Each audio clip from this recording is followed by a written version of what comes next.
In this episode, we chat with a unicorn entrepreneur who knows how to manifest just about anything. Stephen Galanis, along with co-founders Martin Blencowe and Devon Townsen, created Cameo, a marketplace where fans can book personalized video shoutouts from their favorite celebrities.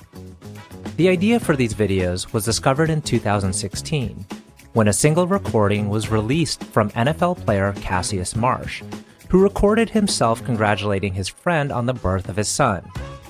Stephen and Martin turned this idea into a business, and Cameo was launched in 2017. Earning several awards, recognitions, and fast praise, Cameo currently partners with tens of thousands of the world's top actors, athletes, and influencers to create the most authentic and personalized fan experiences in the world. I'm your host, RJ Lumba. We hope you enjoy the show. If you like the episode, click to subscribe. RJ Lumba is the executive chairman of Market Insight Media and the managing partner of GrowthCap. He is the host of Great Entrepreneurs, a podcast for driven entrepreneurs and business owners. Our podcast covers all topics related to the entrepreneurial journey, from ideation to execution to optimization and to reaping the rewards of a well-run business. In the minutes ahead, we'll share with you unique insights and tactics from some of today's most accomplished and inspiring entrepreneurs. Stephen, so great to chat with you today. Thanks for taking the time. Thanks for having me, RJ. Where I'd like to kick off is to hear your thoughts on the best thing about being an entrepreneur. Man, there's so many amazing things about being an entrepreneur, but I think it really starts with the personality type that you have. There's a personality test called 16 personalities that we used to make every early employee at Cameo take. And 3% of the people that take that test they have the personality of an entrepreneur. And the truth is, like, if you are one of those 3%, and I am one of those 3%, you almost can't not be your own boss. Like, you just get so frustrated. And I think back to my early days trading, and there was a year where the firm had a tough year because we had a rogue trader there, but my particular group had a pretty good year. And I remember it was a no bonus year, which was such a bummer because about 80% of our compensation was then. And at that point, just in my head, I was always I never want to put myself in a position where somebody else's good or bad decisions are the reason why I do well or don't do well. The feeling of having the ball in your hand, for good or bad, that's what I love. And I also, the other thing I love about being an entrepreneur is you see a future and you have something out there that you really is true before the world does. And the process of manifesting that and making it happen and recruiting really smart, talented people to go stop what they're doing to come work on your thing and keeping them motivated through good times and bad, that's what it's all about. When did you first realize that manifesting was real, just in general? I was a hockey goalie, and so much of being a hockey goalie is kind of getting your head in the right headspace from the beginning. So, kind of thinking about the night before a game, what saves was I going to make and what was I going to do if this situation happened? And then the other thing that was great about it was in real time, if you give up a goal, if you're a hockey goalie, if you let that, influence the next play, right? You have to turn the page quickly and you have to kind of get back to this vision of this perfect game that you were going to play. Because if you are worried about the goal you just gave up, you're going to give up the next goal. And, at LinkedIn, there was a philosophy called next play. And this actually came from Mike Krzyzewski, the famous Duke basketball coach. And he would tell his players after every play, good or bad, hey, next play, next play. Don't worry about what happened. All you can control is what you're going to do going forward. And I think that was probably the beginning of me understanding the power of manifestation.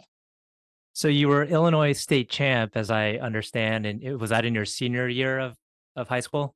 Yeah, senior year. And that was one that truly was manifested.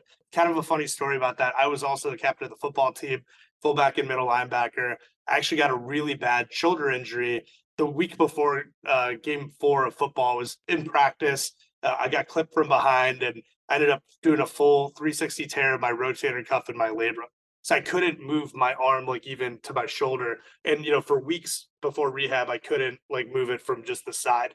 But the doctors at the time were like, "Hey, you should go get surgery on this right now," because I was looking to play college hockey or college football.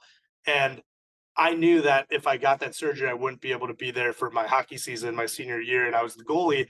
So I actually told the doctors, we can schedule the surgery for like, I literally gave a date. It was like March 14th because I knew on March 12th it was the state championship, and I'm like, we'll get the surgery right after we win the state championship. And everyone was like, "You are freaking crazy. There's no way that's going to happen." I played the whole season as a hockey goalie, not being able to lift my glove hand above my shoulder, right? So I had to totally change the way that I played, but we ended up doing it. We beat Loyola Gold 2-1 in the United Center where the Bulls and Blackhawks play. We got outshot 32-12, and then 2 days later I was under the knife. The way you describe your decision-making process at that time, that's not the way an average person would make a decision and decide on something health related. How were you able to develop that mindset? Does it come from your parents? Where does that come from? Yeah, I think it does. I think it comes from my parents and my grandparents. I'm Greek. Literally, my dad was born in Sparta. So growing up, like you would hear the stories of like the Spartans and the 300 Spartans beating, a million Persians at the Battle of Thermopylae. Like you just would hear these stories. And at the end of the day, like that was just a confidence that I had inside me from the time that I was born. And of course, like that's cultivated by, really loving parents, and they wouldn't be scared to say like, "Hey, you screwed this up," or like, "I need you to do this better." And they held me to a really, really high standard that I was always trying to, not just meet, but exceed. Like my dad was always very adamant of, "Hey, I've worked my ass off so you can be better than me." Right. And this whole idea of like kind of every generation kind of climbing, I think it's so many immigrant families. That's something that you see, but yeah, it totally came from, I think, the way that I was raised. So you go to Duke, you're involved in a lot of different things. You graduate from Duke, and then it looks like you kind of experimented with different maybe career paths, different professions. We'll eventually get to Cameo, but tell us about that kind of stage of your life and what you were aiming for, what you were trying to figure out. Well, that was a really interesting stage. For context, I was at Duke from 2006 to 2010. While I was there, I actually built a pretty successful business in college. It was called Spartan Entertainment, which was my first entrepreneurial venture. This was the OG days of Facebook, where you still needed a .edu email address to be on the network. And over the course of 4 years, my co-founder Zach Maritas and and Zach runs a Series C startup out of North Carolina called Teamwork. So funny that we both ended up becoming like tech entrepreneurs eventually. The two of us ended up aggregating 17,000 college students from Duke, North Carolina, Elon, all the surrounding schools, and we started throwing all these different events. On top of that, we had a college boxes business. So at Duke, only 9% of the students are from North Carolina. So at the end of every year, like people need to move, and most of them are flying to campus. So we would send football and wrestlers and hockey players to go and take the boxes and move them to a warehouse that we got and bring them back to their next place. We had a printing press, we had a DJ rental equipment business. Like we had all these businesses, and we were making really, really good money in cash. And originally, like my plan was to stay in Durham and keep like doing it because it was working really well. And at the time I was graduating, this was right in the shadow of the 08, 09 like Great Recession. So one of the things that happened, like if you played sports at Duke or you were in a fraternity there, it was basically a straight path to either Wall Street, like iBanking or consulting. And then when 08 happened, those chains were just broken for 2, 3 years. Like banks weren't hiring, or I remember at graduation, out of my 40 best friends, we had a big dinner. Only 2 people had jobs. This is one of the best schools in the world. So all of us just kind of had to come, go home and figure it out. And the thing that's so interesting about it is, of that vintage of like entrepreneurs that came out of Duke, is Fred Urson from Coinbase and Howie from Airtable and Zach from Plaid. Like we were all at the same campus at the same time. And maybe if we had ended up at Goldman Sachs or we'd ended up at McKinsey, maybe we never get the opportunity to like go and start something on our own. So for me, coming back to Chicago, my hometown, which I never wanted to go to New York, I didn't want to go to SF. Like Chicago was always where I wanted to go. I did the thing that like entrepreneurial kind of athlete, smart Chicago boys do. You go to the Chicago Board of Trade and become a trader. Did that for 4 or 5 years. I recall coming onto the floor of the SIBO for the first time, and it was both so intoxicating because you're watching all these traders doing their thing, but also so depressing because there used to be 40,000 people on this trading floor, and now there were a couple thousand. And I remember literally as a 22-year-old thinking, I want to be the last great trader in Chicago. Like, I want to be the last great open outcry market maker in Chicago. And that's such a weird thing to say. Like, you interview entrepreneurs all the time, and nobody on your podcast is like, I want to be the last great tech entrepreneur.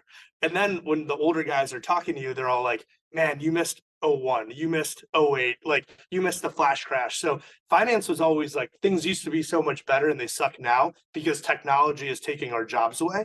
But then on the flip side, like when I left that to go work at LinkedIn, it was a completely different ballgame. Like, I've got Jeff Weiner talking about growth mindset, and guys like Mike Damson, the global head of sales, saying, hey, welcome to LinkedIn. 2 years from today, none of you will have the job we just hired you for.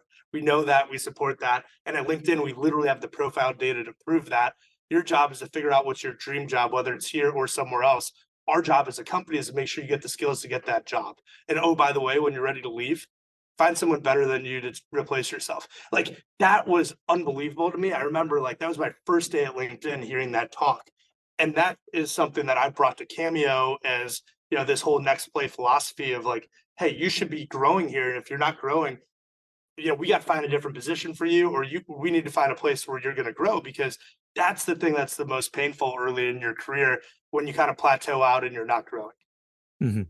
Yeah, it's a really good point. The whole next play philosophy, and I would even extend it to almost like next phase and you're still kind of on the young side, but as you get kind of older, it's kind of like next phase. Like, this is the next phase of my career, whether it's like starting a new business Sure. or just entering into a whole new realm, which kind of rejuvenates and kind of refreshes the way you look at things.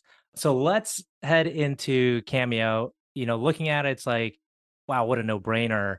It's a phenomenal idea. We'll get into kind of the details of it, but tell us about how you came up with the idea. Yeah, we had the idea. Me and my co-founder Martin had the idea. The last place you think you're going to have your billion-dollar idea, driving home from my grandmother's funeral. As a backstory, my uncle is a pretty big movie producer. He's produced movies like Conan and Rambo and Lone Survivor. And my now co-founder Martin and I had done some film financing work together while I was at a trading and while I was at LinkedIn. So we would raise money for different ones of my uncle's movies. My grandmother passed away. Martin flies in with my uncle and some of his business partners to Chicago for the funeral. Martin and I had not been working together for about a year because I was busy at LinkedIn, and he had left being a producer to become an NFL agent. And he had one player, a guy named Cassius Marsh, who was a backup player on the Seattle Seahawks. Now, the question is, like, why would you want to rep a backup player on the Seattle Seahawks? Like, there's not going to be any endorsement opportunities. But Martin's idea was, if he could find a big defensive lineman with a big personality and a cool look, maybe he could backdoor into signing the next Rock. Like he could find the next Conan or the next Rambo. So he ends up signing this guy, and so far, like, nobody's biting.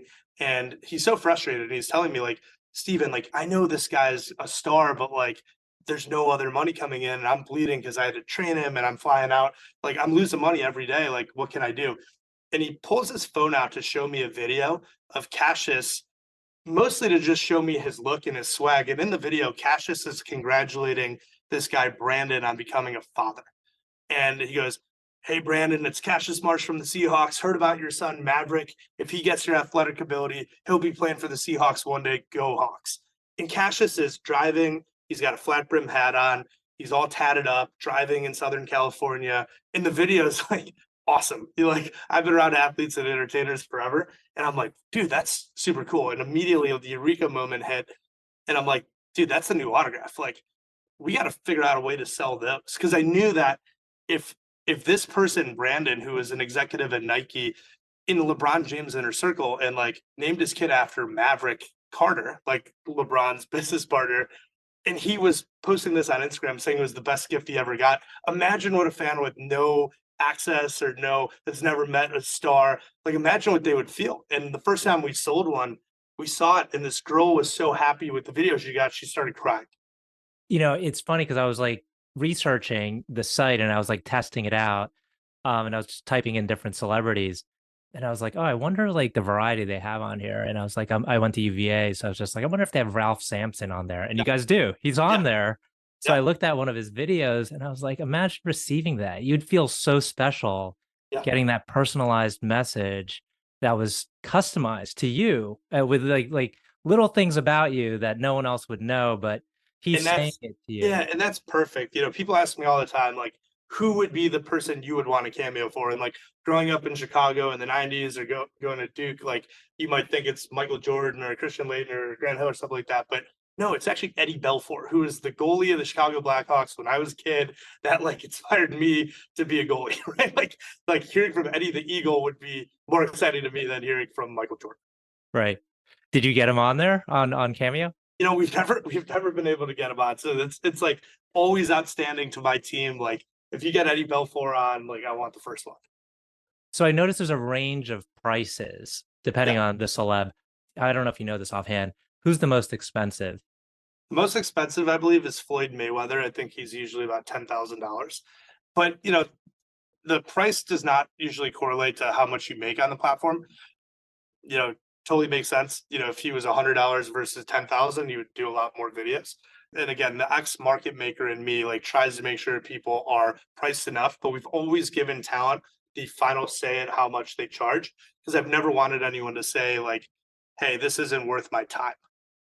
Right. Yeah. I would Uh, do it for X dollars. yeah, and we came up with an equation in the early days because when you're creating a market like this in a marketplace, nobody knew what these videos should cost. And I remember talking to a max salary NBA player back in 2017. He was making 25 million a year.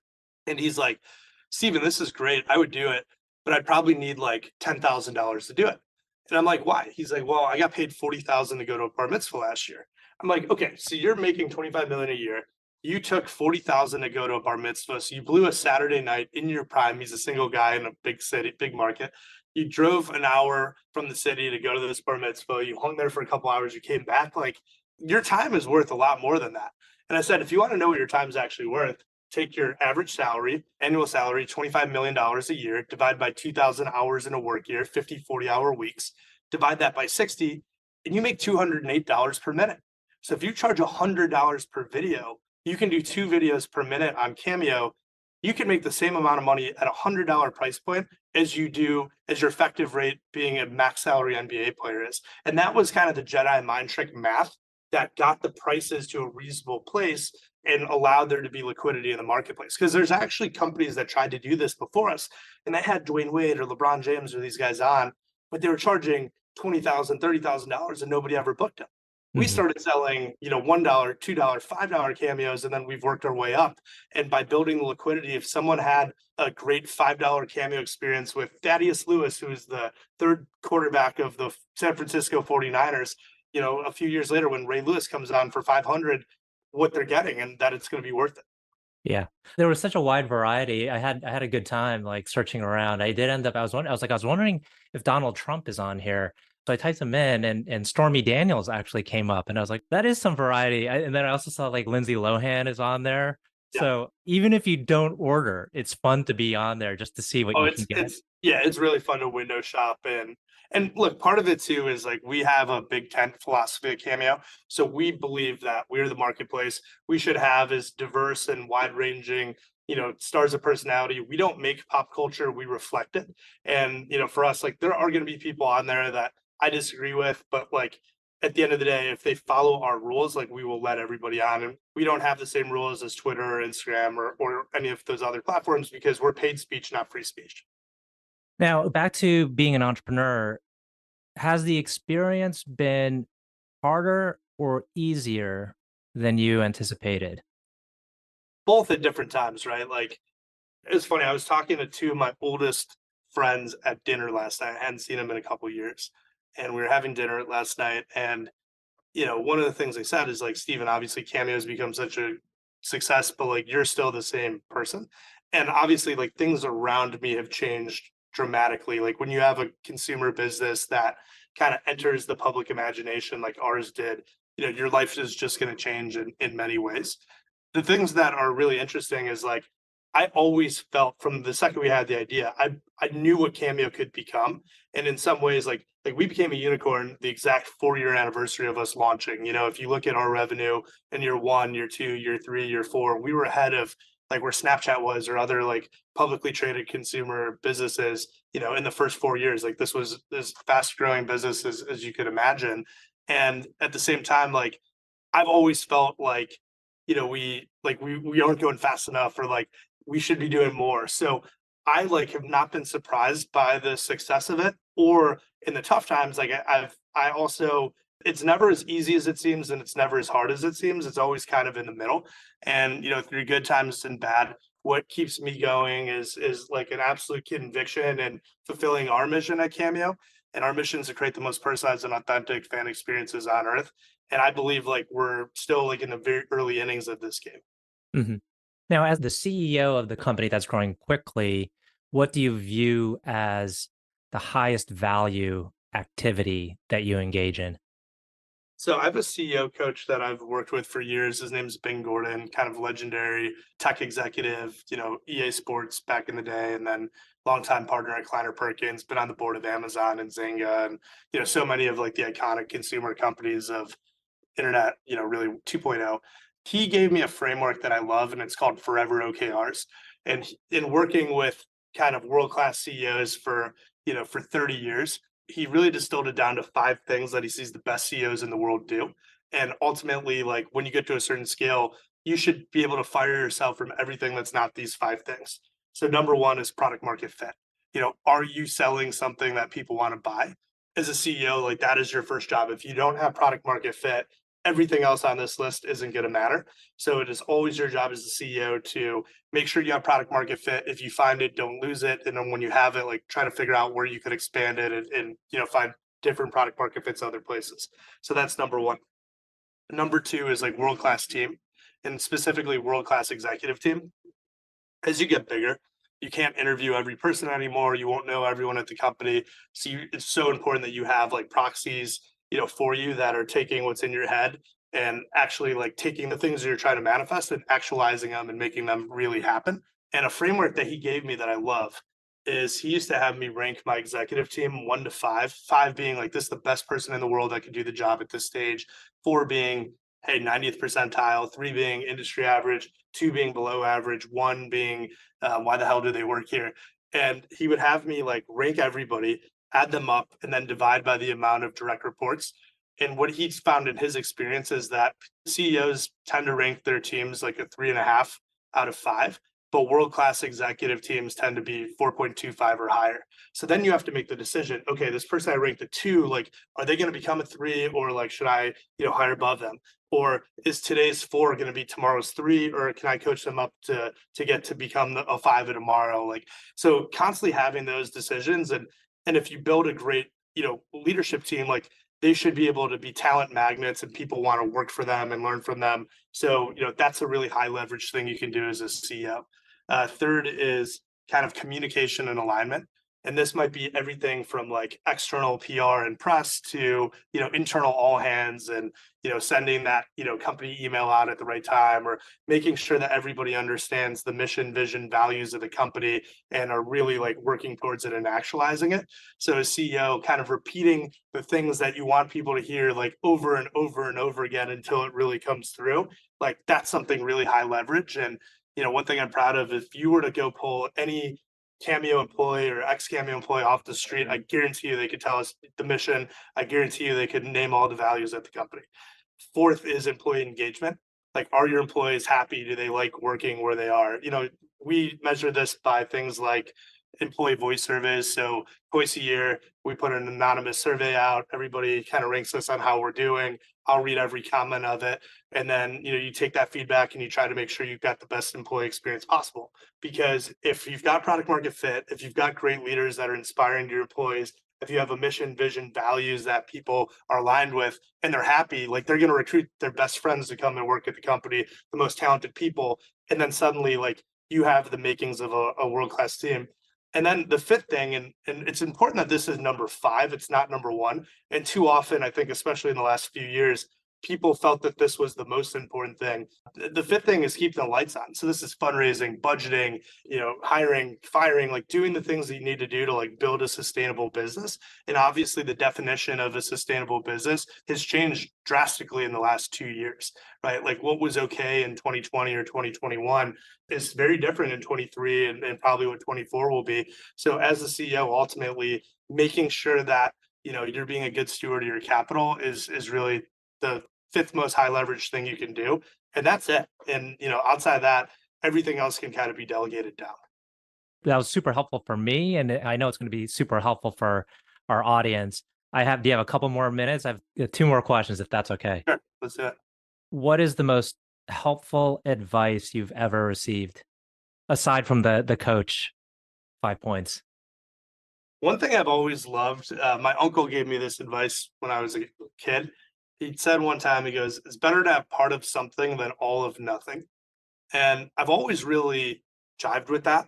So often, like I see great ideas die on the vines because the co-founders are fighting about equity before the company like has even launched, right? It's like yes, you have zero, but like if you put the work together, maybe you go do something. And I just have always found that so often people just, they fight to have all or nothing, but having part of something is definitely better than having all of nothing. Okay, last question. What's your definition of success? I've always been motivated by building something that makes the world a better place.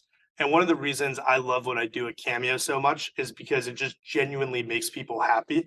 Like when you see the reaction videos online of somebody getting surprised by hearing from their favorite artist or musician, and they're literally jumping for joy or crying, like it is so awesome. And, I just got back from Saudi Arabia and it was amazing there. Like people that I was meeting in Saudi Arabia, like they knew Cameo, they'd used it. They want to show the video that they got for their mom for Mother's Day. And like this thing's gone all over the world. And that's one of the really amazing things about building like a really successful consumer internet business. Like it just has the opportunity to show up in the craziest places, whether it's like, we've been on The Simpsons before. Like there's just things that happen that are just like, sometimes you wake up and you're like, wow, I can't believe it all started with, this little idea. Right. Well, this has been an awesome conversation. I wish we could, go on a little bit longer. I have a laundry list of questions. I want to be mindful of your time. Stephen, thank you so much. Appreciate it. Thanks for having me.